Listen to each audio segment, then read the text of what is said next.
Okay, family, here we go again. I'm just letting fate decide what pages we read. Okay, here we go. Let's see. Boom. Mystery of Robespierre revealed.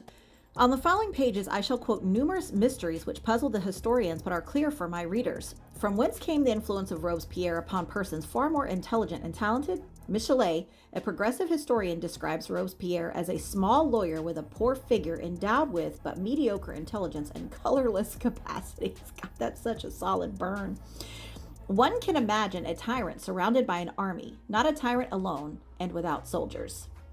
The greatest Frenchman of today, Mr. Urbain Gouhier, and a famous French historian commented in his La Vielle Francais in 261 about the strange fact that while Danton has a monument and a fine street dedicated to him in Paris, there's nothing to remind one of Robespierre.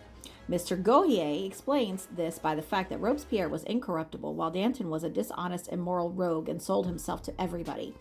Yes, to the HH, but it was not because of his honesty that Robespierre received no reward from the French Republic. It was because of his last speech, in which he revealed that the French Revolution, like all the others, was not run by the French but by the foreign agents. What angered them in 1794 continues to displease them today.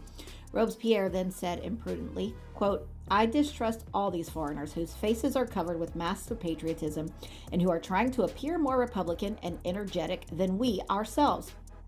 They are agents of foreign powers, because I know well that our enemies did not fail to say our emissaries must simulate the most warm patriotism, the most exaggerated, in order to be installed into our assemblies.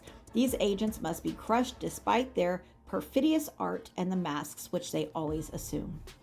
Mr. J. Goldworth Alger even asks in his Paris in 1789 to 94, was he, Robespierre, afterward a monarchist? Why did Robespierre's 2-hour speech on July 26, 1794 cost him his life? And why, on the Sabbath, was the tribunal closed, though it was destined to meet on that day to order the execution of Robespierre? Why was Robespierre badly wounded and not killed by Amida, whom people nicknamed Murda, and whose brother was Ming?